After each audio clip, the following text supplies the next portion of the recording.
último trimestre de 2025 y es importante decir que la brecha también es de género. Okay. Bien, esa fue la pata que nos quedó ahí media colgada, Sí. así que hoy vamos a elaborar ese tema. Me gusta. Bien, porque en el proceso de reparto de la riqueza, si bien ya vimos que es muy desigual para los trabajadores de la media, vemos cómo crece la brecha salarial entre varones y mujeres en todas las regiones del país, porque nosotras tendemos siempre a ganar menos que ustedes, Sí. queridos compañeros, lo siento, pero bueno, es así. En términos del ingreso total, Sí. para el caso de todas las personas perceptoras de ingresos, la brecha entre mujeres y varones respecto del ingreso total individual, bien, o sea, todo lo que tiene que ver con jubilaciones, pensiones, además del trabajo, bien, es de un 29,5%. O sea, Ok. para el mismo ingreso, un hombre gana un palo 200 aproximadamente, una mujer va a ganar 838.336 pesos. Ok. Para un mismo trabajo.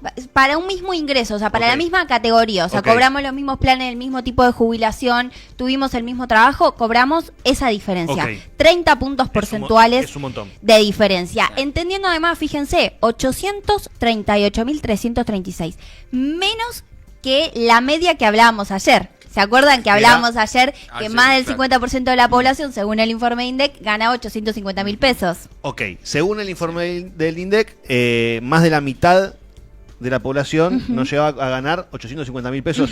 Ok. La canasta básica, recordá, ¿cuánto estaba? Un palo 400. Sí, entonces, y estamos hablando de que hoy la brecha salarial, por ejemplo, en este caso sería de 838.336 pesos, lo que hace que estén por debajo del promedio incluso. Eso en ingreso total e individual. Después, si nos vamos al mercado de trabajo, Sí. bien, las mujeres ganamos también un promedio de 29,6% menos que los varones. Perdón, Sí. consulto, ¿cuál sería ahí la diferencia?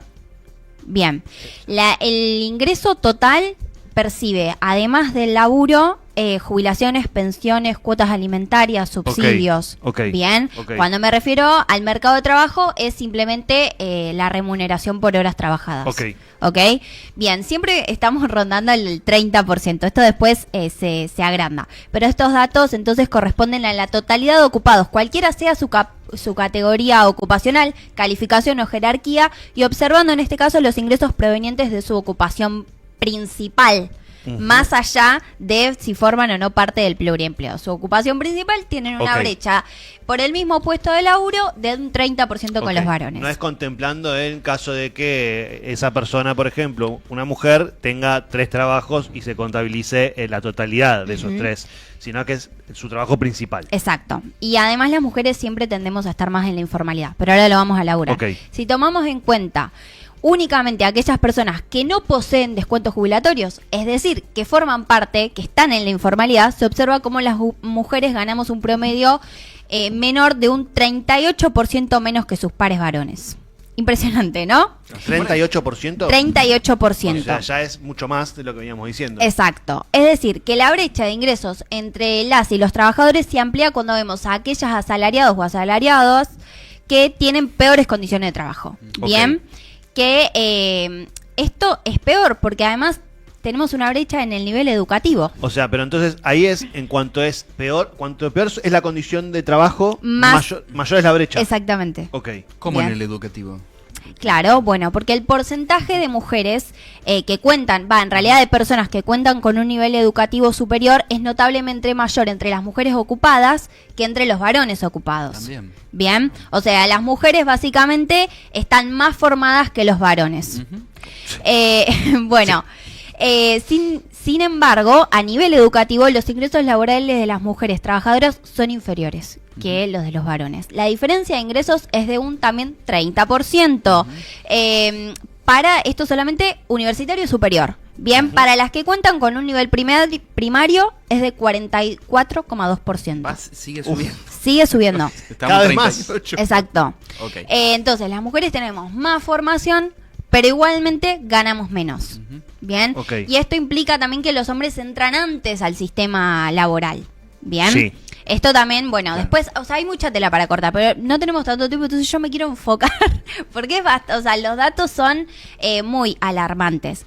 Y en términos de cargos jerárquicos, quiero hablar de algo que se llama la segregación vertical. Bien, ayer veíamos explícitamente que la riqueza del país no se distribuía de forma equitativa. Es verdad. Bien. Había un porcentaje que cobraba muchísimo más, un porcentaje que cobra muchísimo menos, y ellos después hacen un promedio y dicen, este es el promedio de lo que cobran los argentinos, pero en realidad la diferencia es altísima. Exacto, habíamos traído un cuadro INDEC que nos dividía la sociedad por deciles.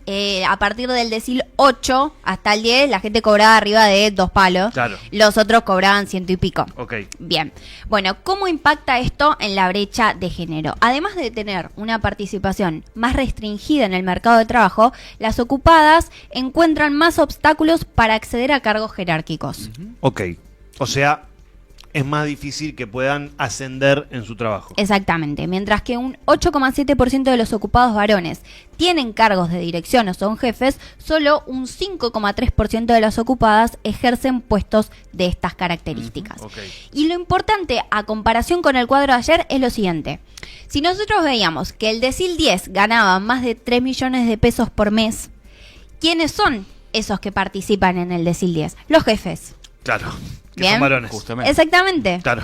Entonces, si además hablamos de que tenemos menos potestad para poder entrar al mercado laboral, que ganamos menos, que trabajamos más horas y que nuestras pensiones o jubilaciones son menores que las de los varones, encima mientras estamos trabajando, podemos tener menos jerarquía dentro de este puesto de trabajo. Ok. Bien. Bueno, entonces, hay muchas cosas para hablar de esto más allá de las cifras. A mí hay algo que me interesa mucho, que bien como hablamos con Gaby, es cómo se inserta la brecha salarial y la brecha de género en el discurso social mediático. Ok, ¿Bien? es decir, cómo se justifica, me sale la palabra, no sería justifica, pero es como cómo se instala. Se instala y se normaliza también. Se normaliza, esa era la ¿Bien? palabra. Bueno, hoy para mí hay dos modelos de mujeres que se quieren instaurar en la agenda mediática o en las redes sociales. En principio tenemos a la trade wife. Bien, Ok. que vuelve un poco a los valores originales de la familia, que se dedica a cuidar a los chicos, a lavar ropa, a hacer tareas de cuidado y que tiene una huertita donde cultiva tomates cherry, y ese va a ser el Ok. rol de la mujer en la vida. Ok, ahí entiendo por primera vez el término trade wife. Ujú. Bueno, y hay algo muy gracioso que lo vemos explícitamente en los discursos de la derecha, que es, por ejemplo, en Carajo Stream, donde Sí. salen en el panel y empiezan a hablar de que las mujeres tienen que volver a la casa y que no tienen que estudiar y que no tienen que trabajar, que se tienen que ocupar, y que nuestra culpa es la baja de la tasa de natalidad. Porque queremos estudiar y porque queremos trabajar y porque queremos Claro. tener una vida más allá de lo que nos imponen los fachos capitalistas. Claro, la baja de la tasa de natalidad es porque las mujeres quieren limpiar platos y No, al contrario. quieren ir a trabajar. Exacto, en Ok. vez de quedarse en la casa a limpiar Ok, entonces platos. la baja natalidad según ellos es porque las mujeres quieren ir a trabajar en lugar de limpiar platos y no porque ellos son toda una manga de virgos que no la ponen ni en remojo. Exacto. Ok, Bien, y ahora antagónicamente a este discurso, yo puedo percibir la cultura que valora la frialdad. Bien, sí. que es el estereotipo de mujer empoderada que no tiene responsabilidad afectiva, que no le interesa formar una familia, que simplemente quiere ser multimillonaria y Sí. quiere tener un super emprendimiento y una super empresa.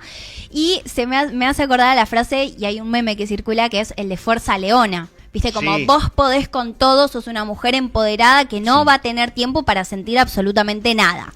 Bien, pero detrás de todo este manto de opinólogos hay una romantización del trabajo invisible que llevamos en la soledad las mujeres, aún Ajá. siendo parte de un grupo familiar, y de un momento a otro esos halagos se vuelven una condena para nosotras. Claro. Porque este rol de mujer empoderada implica que nosotras nos tenemos que ocupar de un montón de cosas sin pedirle ayuda a nadie. Sí. También, ¿no? Por ejemplo, No sé, yo me ocupo de la casa, de los pibes, de todo, y además puedo manejar y tener un trabajo y ser la Claro. mejor de mi laburo. Claro. Ejemplo, la verdad. Claro, Claro. En realidad deberíamos como poder delegar las tareas. Y Repartírselas. exacto, las tareas de cuidado no deberían ser simplemente de las mujeres. Sí. No obstante, traje datos del último informe del tercer trimestre del 2025 que saca Ecofeminita. ¿Qué Ok. nos dice? Que el 79,7% de las trabajadoras informales ejercen el sector de servicio doméstico. Y acá hay algo que tiene que ver, porque me gusta comparar con medidas y políticas que hace la derecha. En la reforma laboral decían que se iba a poder ampliar el proceso de prueba de las trabajadoras del hogar.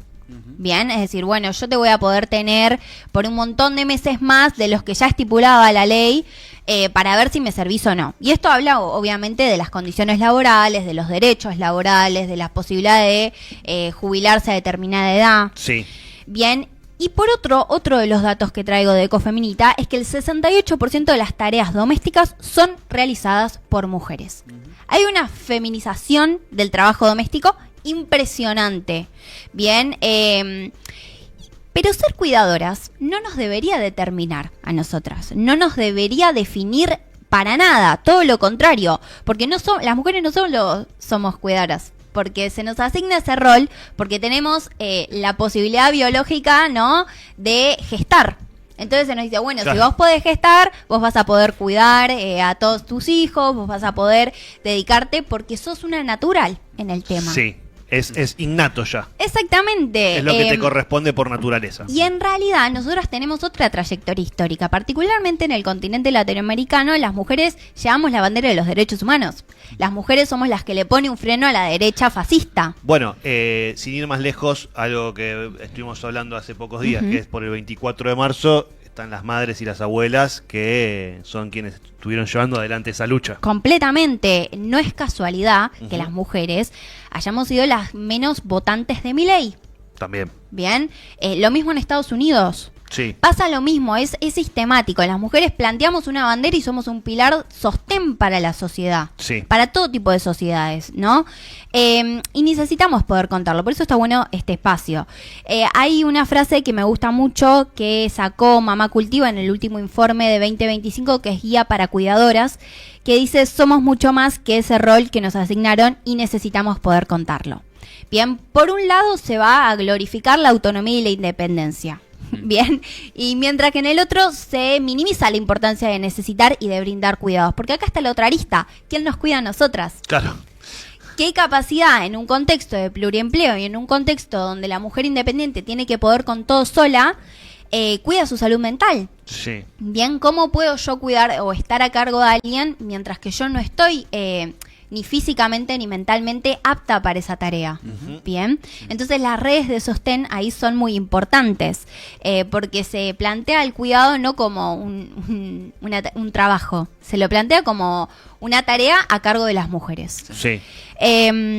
Entonces esto forma parte de una visión históricamente exigida para los sectores, para los cuerpos feminizados como mandato de género, y durante mucho tiempo nos hicieron creer que cuidar era esta tarea natural que forma parte de la estrategia del sistema capitalista, para mí. Bien, y eso es importante decir, porque si cuando hablamos de cuidar, nos referimos a cuidar en general.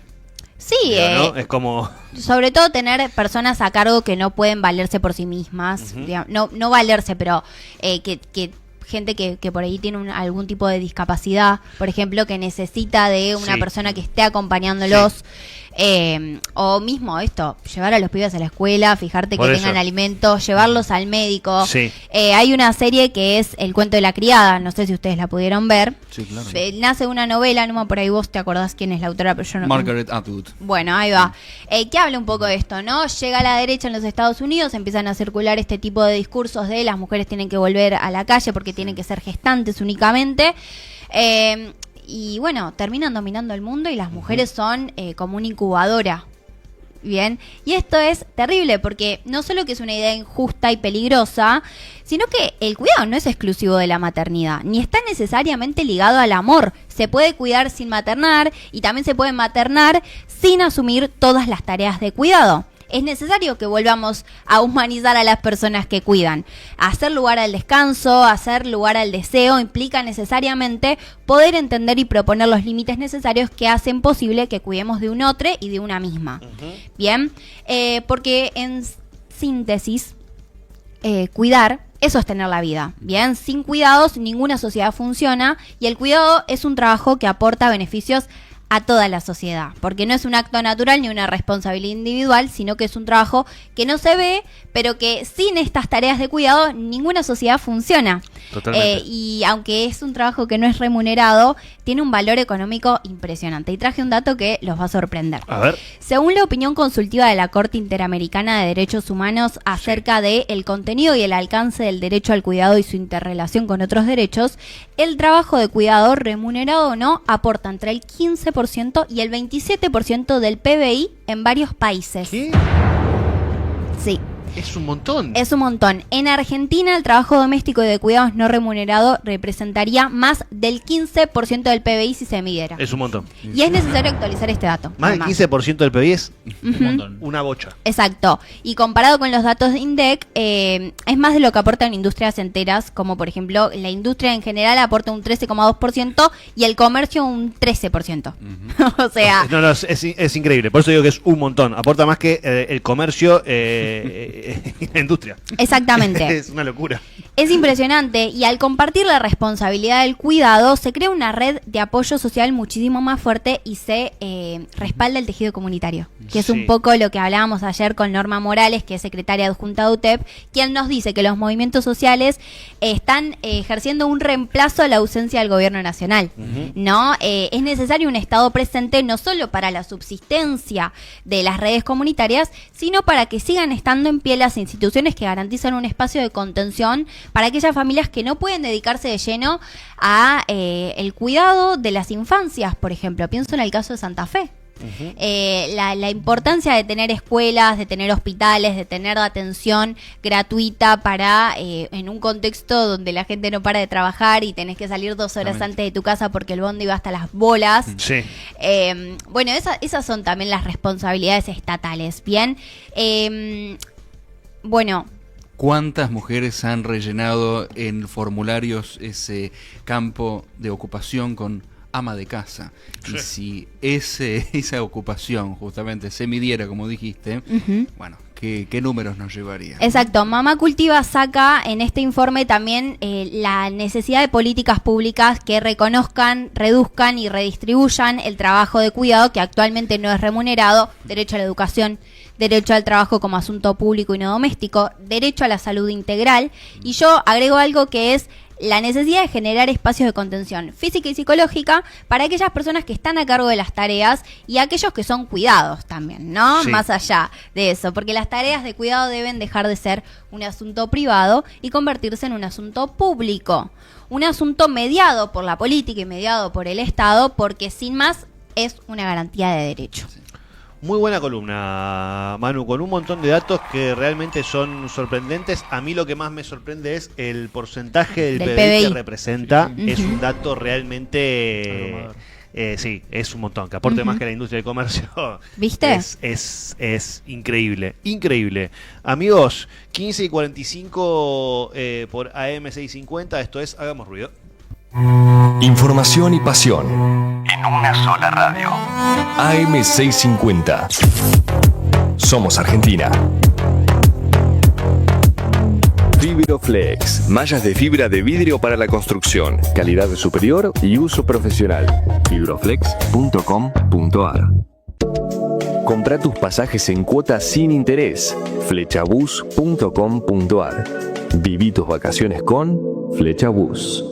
En la hermosa ciudad de Rosario tenés que visitar el mejor restaurante, La Vendetta, en Martín Rodríguez y San Luis. Pizzas, minutas, carnes y los mejores sándwiches de la ciudad. En Instagram, @LaVendettaOK. Legislatura porteña. Entérate de todo lo que estamos haciendo. Ingresá a legislatura.gov.ar para saber más. Nos une la ciudad. La noticia no espera y vos tampoco. En portalciudad.com.ar tenés política, economía, deportes y espectáculos, con fotos y videos al instante.